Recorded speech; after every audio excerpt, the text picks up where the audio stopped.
Merci Dorina pour ce chant. Hein? Bonjour à tous. Comment ça va? Très bien.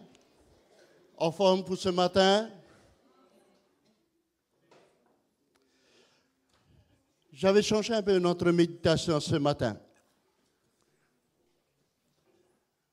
J'avais choisi un thème pour nous, une église qui réussit. Mais je ne vais pas tout développer.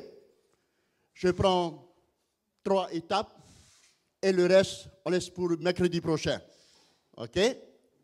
Et c'est important pour chacun de nous en tant que leader et même aussi nos jeunes. Lorsque un jour on vous choisit pour diriger l'église, vous allez savoir comment avoir une église réussie. Alors, notre texte se trouve dans Éphésiens, chapitre 5, versets 25 à 27, qui dit ceci: Marie, aimez vos femmes comme Christ a aimé l'Église et s'est livré lui-même pour elle, afin de la sanctifier par la parole, après l'avoir purifiée par le baptême d'eau, afin de faire paraître devant lui cette Église glorieuse, sans tache, ni ride, ni rien de semblable, mais sainte et irrépréhensible. Voilà le texte d'introduction pour nous ce matin. Alors, une église réussie, mes chers amis. Dans la parole de Dieu, il y a 22 églises dans le Nouveau Testament. OK? Mais ces églises-là ont été citées. Et même aussi, vous connaissez bien les 7 églises de l'Apocalypse. Et les 22 églises, elles sont toutes des qualités, c'est vrai. Nos églises d'aujourd'hui, nous avons des qualités. Mais il y a un problème. Parce que quoi? C'est quoi? L'église n'est pas parfaite. OK?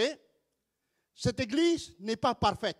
On a des qualités, on a des bons membres, on a des personnes dedans qui sont intelligents, mais l'église n'est pas parfaite. Et on nous dit aussi que, par contre, on assiste à des paroles, c'est-à-dire d'exhortation, à des conseils ou à des redressements pour certaines. Lorsqu'on parle d'exhortation et des conseils, où ça se trouve, mes chers amis? Il y a un texte biblique. Dans le livre de quoi? Bon, je donne ça pour le livre. Quel livre? L'Apocalypse. OK? Les 7 églises. Hein? On donne l'exhortation à chaque église, des conseils et même des redressements. Mais maintenant, dans ces églises-là, nous allons voir tout d'abord la première église, une église scripturaire. Et la Bible dit ceci: toute écriture est inspirée de Dieu et utile pour enseigner, pour convaincre, pour corriger, pour instruire dans la justice. Voilà une église. Une église a besoin, tout d'abord, quoi? D'enseignement. Est-ce que vous aimez, lorsque vous allez rentrer dans votre église, est-ce que vous aimez d'avoir une église où il n'y a pas d'enseignement? Non. Et pour que les membres puissent grandir dans leur vie spirituelle, les leaders et même ceux qui dirigent l'église doivent enseigner les membres d'église. Deuxièmement, une église qui a besoin de la conviction. Et lorsque nous disons quelque chose, il ne faut pas dire après, peut-être. Et celui qui donne, qui enseigne les membres d'église, ne dit pas, peut-être c'est ça ou pas. Non. Une église, lorsqu'on enseigne cette église-là, il faut que ce soit conviction. Quand on dit que Jésus va revenir, tout le monde va croire que Jésus va revenir. Troisièmement, c'est une église, il y a la correction. Des fois, on a peur de corriger un peu les membres d'église. Hein? Quatrièmement, c'est une église, l'instruction. Et je vois que le pasteur Wilfried, il a parlé un peu de discipline spirituelle. Dans les églises scripturaires, il y a cette discipline-là. Et nous pouvions voir maintenant, mes chers amis, lorsque nous rentrons dans notre église, premièrement, il faut cet enseignement. Qui enseigne? Et dans notre étude, c'est-à-dire il y a des personnes qui disent que l'Église, c'est un hôpital. C'est vrai. Mais il faut avoir des bons docteurs. Qui aime aller dans un hôpital et à chaque fois on entend qu'il y a toujours des malades qui sont morts? Moi, je ne vais pas voir ce docteur-là. Oui, lorsqu'on dit Église, c'est un hôpital, mais il faut avoir des bons docteurs aussi, des bons enseignements.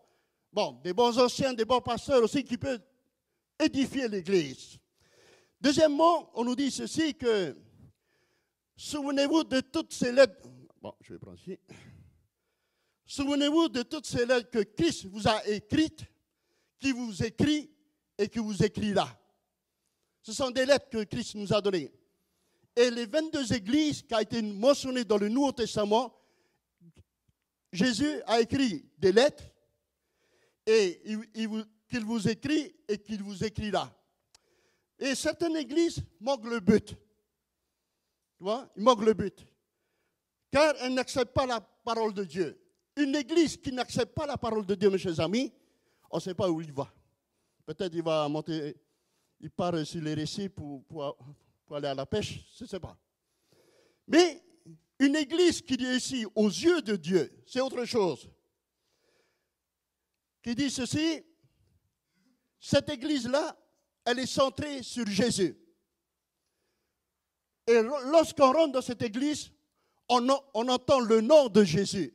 Et chaque prédication et chaque enseignement, on nous parle de Jésus. Deuxièmement, c'est une église qui étudie la parole de Dieu. Troisièmement, c'est une église qui croit à cette parole-là. Et quatrièmement, c'est une église qui obéit à la parole de Dieu. Voilà un peu la première église. On a besoin d'une église scripturaire, une église qui aime la parole de Dieu et qui étudie la parole de Dieu. Deuxièmement, deuxième église, une église qui sert. Et souvent dans nos églises, il y a beaucoup d'églises qui dorment. Ils ne veulent pas servir les autres.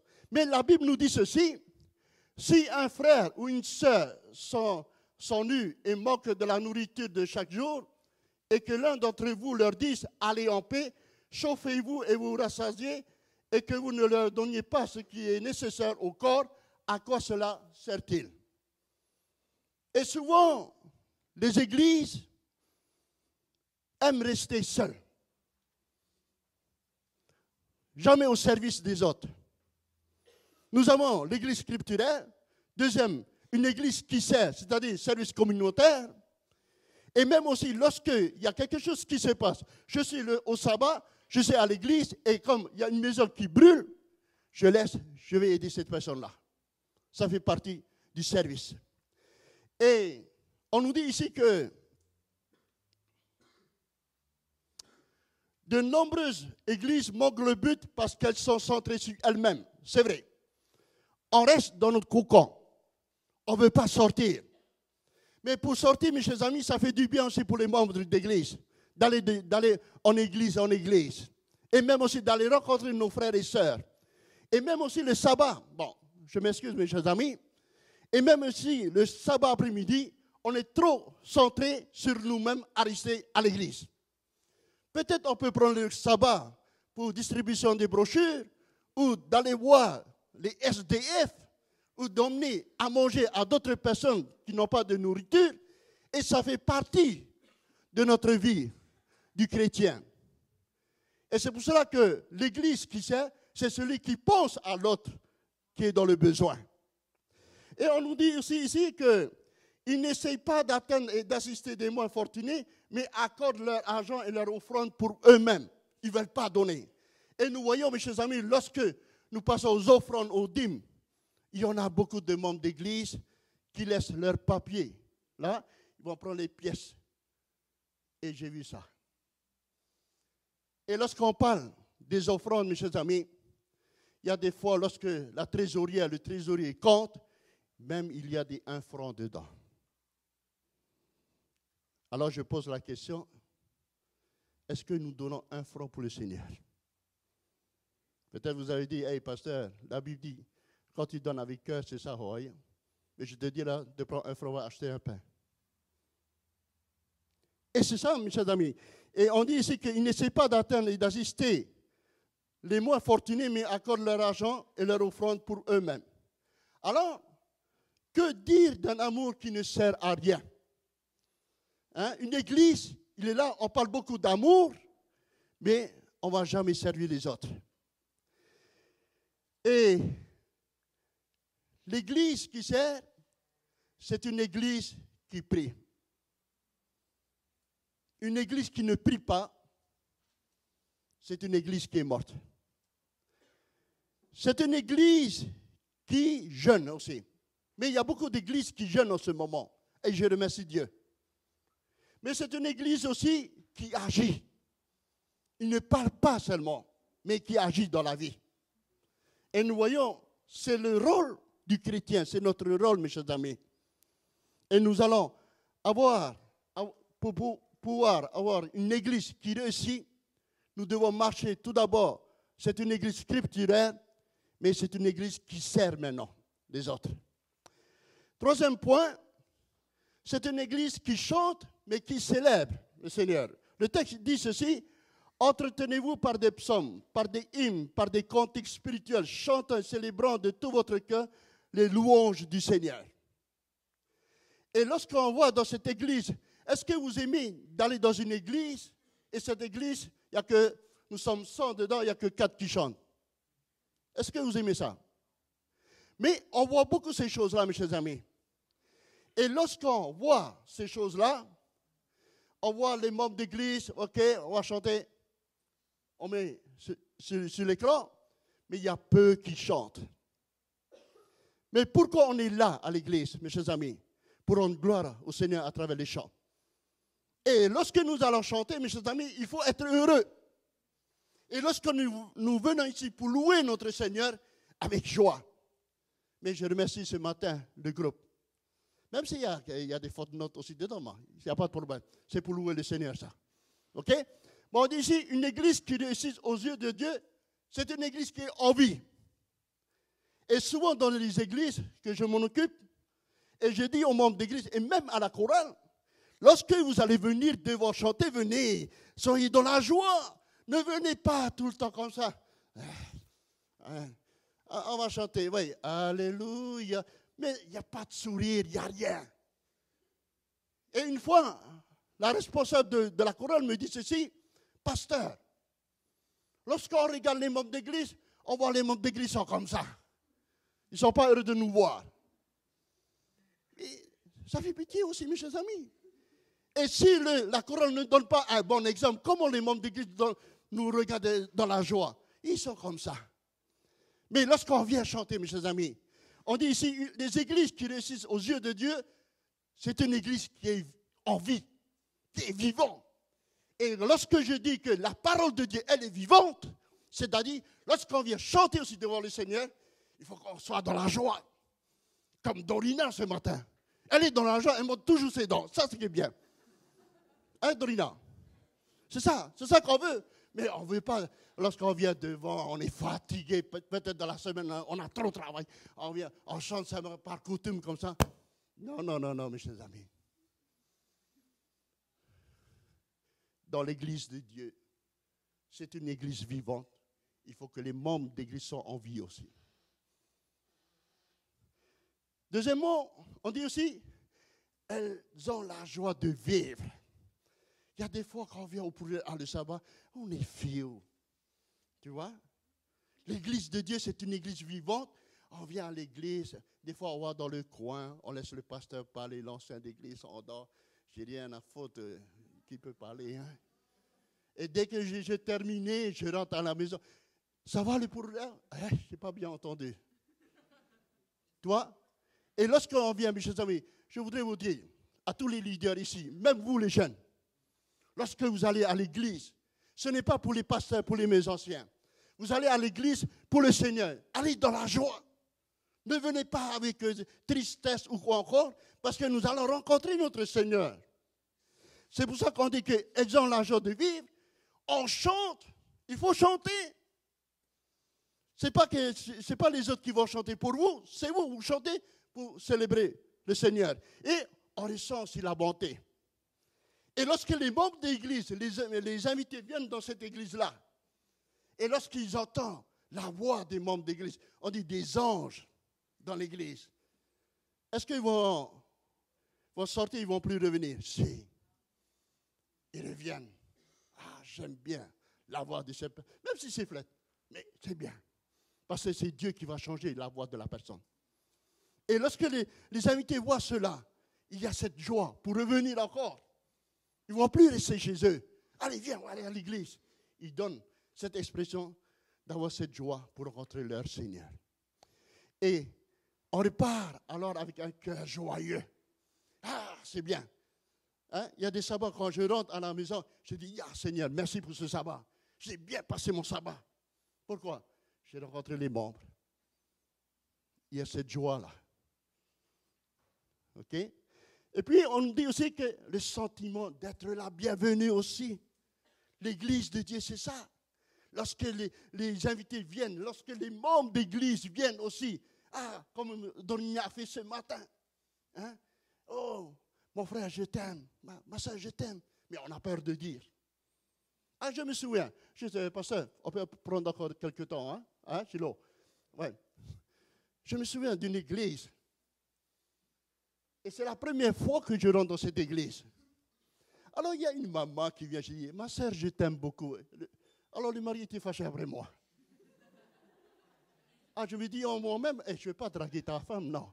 Je lui ai dit seulement, je t'aime parce que c'est une sœur d'église. Mais il y a des autres Haïtiens qui comprennent à l'envers. Mais nous, non, on comprend. Et lorsqu'on dit à cette sœur, à ce frère, mon frère, ma sœur, je t'aime. Même à un jeune, je t'aime. Tu vois? Et ça, c'est vraiment là, souhaiter la bienvenue à cette personne-là, de venir à l'église. Et puis, on nous dit aussi que l'amour et la joie qui engendra un désir de revenir à ce moment-là. Mes chers amis, cette méditation de ce matin, j'avais pris les 3 étapes. La première étape, une église qui réussit, c'est une église scripturaire qui étudie la parole de Dieu. Deuxièmement, c'est une église qui sert les autres. Ils ne pensent pas à eux seulement. Ils aident les autres. Et troisièmement, c'est une église qui chante pour la gloire du Seigneur. C'est une église vivante. N'apportez pas de tristesse dans l'église de Dieu. Parce que Jésus, c'est quelqu'un qui est vivant. C'est un Dieu vivant. Nous devons venir à l'église en vie aussi.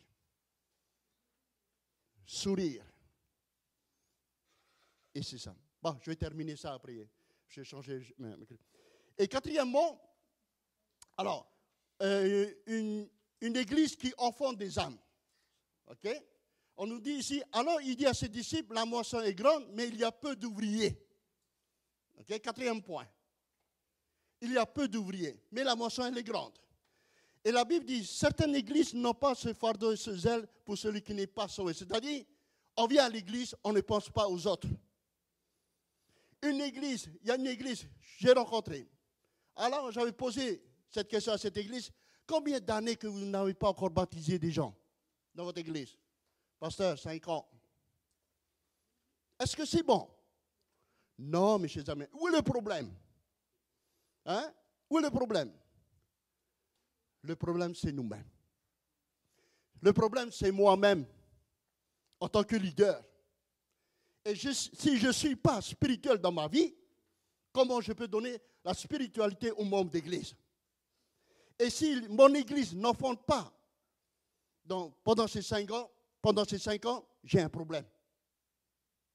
Et puis, on nous dit aussi que les membres de ces églises qui n'avancent pas font un peu ou très peu d'efforts pour la grande mission de Dieu. On ne veut pas travailler pour le Seigneur. Lorsque les responsables qui disent ceci, mais moi, cet après-midi, distribution des brochures, on est 100 dans l'église, il n'y a que 4 qui viennent pour la distribution des brochures. On ne veut pas. On veut rester chez soi.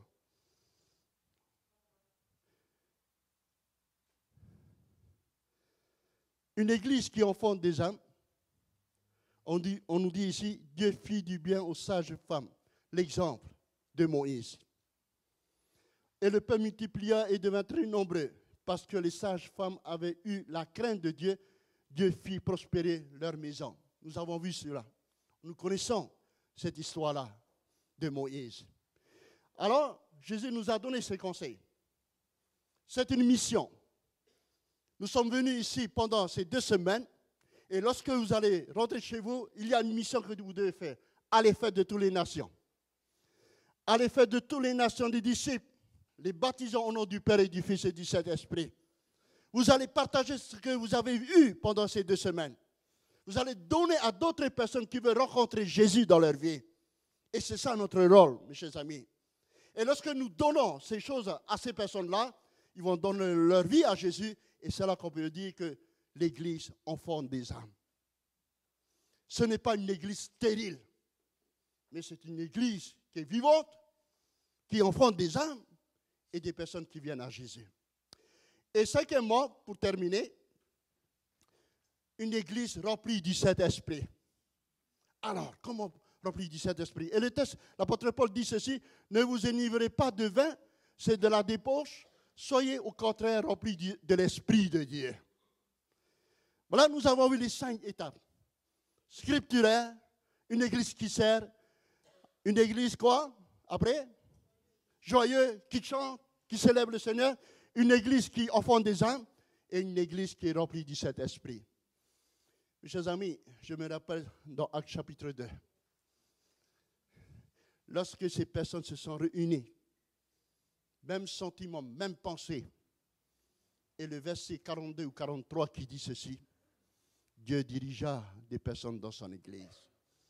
Et lorsqu'ils rentrent dans l'église, ils sentaient l'amour de ces membres d'église-là. Ils sentaient quelque chose de chaleur dans les églises. Et nous voyons, lorsque l'église est remplie du Saint-Esprit, mes chers amis, nous serons dans la joie. Mais il y a des problèmes. L'église qui n'est pas remplie du Saint-Esprit, c'est une église qui manque de spiritualité. Voilà le problème. Mes chers amis, nous avons dit une église scripturaire, une église qui sert son Dieu, une église qui gagne des gens, une église qui développe la vie de l'esprit et une église qui marche et qui réussit pour Dieu. Le Seigneur, ce que le Seigneur veut de nous, mes chers amis, que nous soyons remplis du Saint-Esprit et que nous soyons, qu'on puisse porter l'étendard de Dieu, par de Floss, par de Oscar Mema, de Dieu, de Jésus, ce drapeau-là, et de dire, Jésus vous aime. Voilà notre méditation ce matin, mes chers amis, et que Dieu vous bénisse.